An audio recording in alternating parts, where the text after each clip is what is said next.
सरकारी चाकरी पाई मात्र गोटाई मोटिवेशन दरकार। देखो अक्षय कुमार सार को आप जानी अक्षय कुमार सार बहुत फिट माने चारिटा बाजिला माने से उठी पड़े।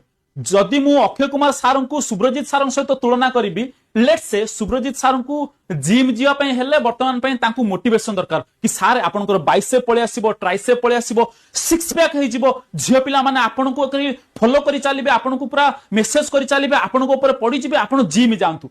जिम जीवा पई सुब्रजीत सार को मोटिवेशन दरकार किंतु अक्षय कुमार सार को जीवा पई मोटिवेशन दरकार नहीं। वर्षा हो खरा हो बात्या हो भूमिकंप हो चारिटा बाजिला माने अक्षय कुमार सार कोठी की पळे जाउछंती ना जिम को। सेटा तांकर मोटिवेशन नुह सेटा तांकर रूटीन सेटा तांकर हैबिट। मन रखि थाओ जदि तुमरो सरकारी चाकरी दरकार जो पिला 8 घंटा डेली परिश्रम करी चालीला वर्षा हो खरा हो नोटिफिकेशंस आसु न आसु बात्या हो प्रलय हे जाऊ जो पिला 8 घंटा पढ़ी चलीला देश दुनिया राज्य राष्ट्र ब्रह्मांड रे एमिति कोनोसी शक्ति नाही ताकू सरकारी चाकरी करिबार अटकेई दबो। तार सरकारी चाकरी हबो 100% हबो। बस टिके गाइडेंस दरकार। गाइडेंस पाई इंस्टाग्राम रे सुब्रजीत सर ए आईडी को फॉलो कर दियो तुमको गाइडेंस मिल जिवो।